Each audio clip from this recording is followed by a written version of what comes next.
নমস্কার বন্ধুরা, আমাদের দার্জিলিং ভ্রমণের প্রথম পার্টে আমরা সম্পূর্ণ ম্যাল এবং মহাকাল মন্দির দৃশ্য তুলে ধরেছিলাম। আজ দ্বিতীয় পর্বে আপনাদের দার্জিলিংয়ের আরও কয়েকটি দর্শনীয় স্থান ঘুরে দেখাবো।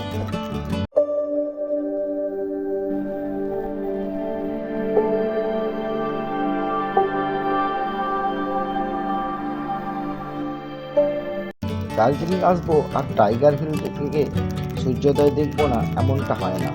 টাইগার হিল থেকে সানরাইজ দেখার অভিজ্ঞতা যেমন অ্যাডভেঞ্চারাস তেমন একটু কষ্টকর। আসুন দেখতে দেখতে আলোচনা করা যাক সমস্ত ব্যাপারটা। সানরাইজ দেখতে হলে প্রথমেই আপনাকে যেটা করতে হবে সেটা হলো গাড়ি। কীভাবে করবেন? উত্তর দুটি। এক, যে হোটেলে উঠেছেন তাদের বলুন টাইগার হিল, বাতাসিয়া লুপ, হোম মনাস্ট্রি, ডালি মনাস্ট্রি প্যাকেজ করে দেবেন। আর দ্বিতীয় উপায় হলো নিজেই ট্যাক্সি স্ট্যান্ড ম্যাল চৌরাস্তার সামনে থেকে গাড়ি বুক করে রাখুন। তবে সর্বোপরি যে কাজটা আপনাকে করতে হবে সেটি হলো গাড়ির ব্যবস্থা হয়ে গেলে রাতে ডিনারটা তাড়াতাড়ি সেরে ঘুমিয়ে পড়ুন, কারণ সানরাইজের জন্য গাড়ি ভোর 3টে থেকে 4টের মধ্যে আপনাকে পিক করবে। যত তাড়াতাড়ি বেরোতে পারবেন। টাইগার হিলের চড়াইয়ের কম হাঁটতে হবে। আপনাকে সানরাইজ দেখার জন্য উপযুক্ত পজিশনে দাঁড়াতেও পারবেন। এখানে প্রচুর মানুষের সমাগম হয় ভোর থেকে। চা কফি বিক্রি করেন পাহাড়ি মহিলারা, সঙ্গে খুচরো টাকা রাখবেন, কারণ এরা বড় নোট নিয়ে জমা রেখে দেয়, আর ভিড়ে আপনি ওদের আর চিনতেও পারবেন না। হ্যাঁ, সব থেকে জরুরি একটা বিষয়, যখন গাড়ি থেকে নেমে সানরাইজ দেখার জন্য যাবেন, গাড়ির নম্বর এবং ড্রাইভারের ফোন নম্বর অবশ্যই নিয়ে নেবেন। তাতে অসংখ্য একই রকম দেখতে গাড়ির মধ্যে আপনার বুক করা গাড়ি খুঁজতে সুবিধে হবে। টাইগার হিলে সানরাইজ দেখা সম্পন্ন হলে এরপর গাড়ি থামবে হোম মনাস্ট্রিতে। এখানকার শান্ত, স্নিগ্ধ এবং শৃঙ্খলার পরিবেশ আপনার ভালোই লাগবে। এরপর চলে আসুন Batasia loop. Darjeeling toy train এখানে চক্র আকারে প্রদক্ষিণ করে। এখানে গোর্খা রেজিমেন্টের নিহত শহীদদের স্মৃতির উদ্দেশ্যে নির্মিত এক সৌধ আছে। নিহত জওয়ানদের নামও ফলকে লেখা আছে। এখান থেকে আকাশ পরিষ্কার থাকলে সম্পূর্ণ কাঞ্চনজঙ্ঘা সুন্দর দেখা যায়। চাইলে দূরবীন সাহায্য নিতে পারেন। এখানে যারা দরদামে পটু তারা অস্থায়ী মার্কেট থেকে কেনাকাটাও করতে পারেন। বাতাসিয়া লুপ দর্শন করে চলে আসুন হোটেলে।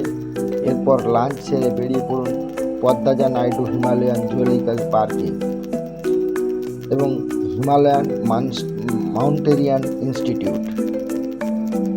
চিড়িয়াখানা এবং মিউজিয়ামকে কেন্দ্র করে সুন্দর প্রাকৃতিক পরিবেশে এই স্থানটি আপনাকে ভালোই আনন্দ দেবে। এখানে বেশ কিছু বন্য প্রাণী সংরক্ষিত আছে। এদের মধ্যে উল্লেখযোগ্য হলো রেড পান্ডা।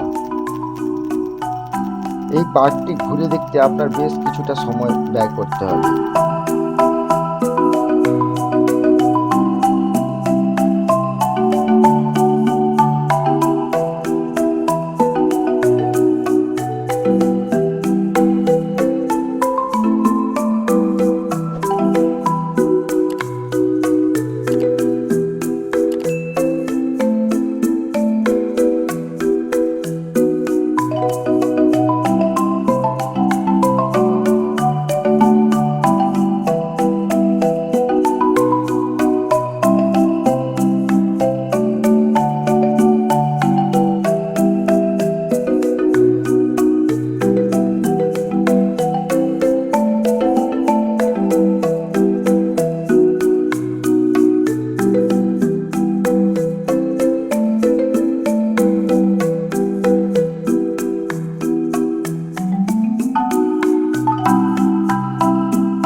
এরপর আমরা গিয়েছিলাম রঞ্জিত ভ্যালি টি গার্ডেন। আমরা যখন এসেছিলাম মানে অক্টোবরে, চা গাছগুলো যেন তার জৌলুস হারিয়েছে, কিন্তু আভিজাত্য একটু কমেনি।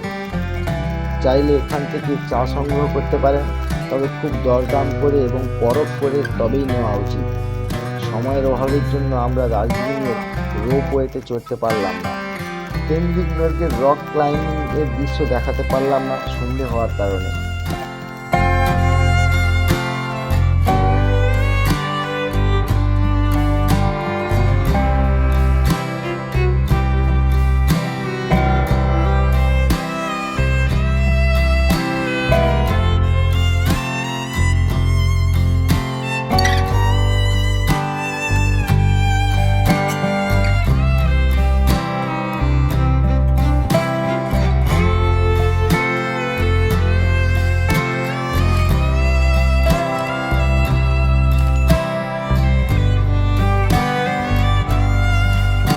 পরদিন আমরা গাড়ি বুক করে বেরিয়ে পড়েছিলাম রক গার্ডেন দেখার জন্য।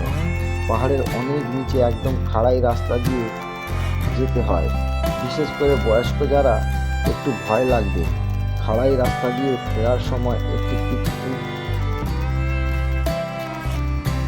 এটি কৃত্রিম ঝর্ণাকে কেন্দ্র করে পার্কের রূপ দেওয়া হয়েছে। এখানকার পরিবেশ আপনাদের খুবই ভালো লাগবে। পার্কের কাছে কিছু কিছু খাওয়ার দোকান পাবেন, তবে আমি বলবো কিছু স্ন্যাক্স জাতীয় সঙ্গে রাখবেন।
বন্ধুরা, আজ এই পর্যন্ত।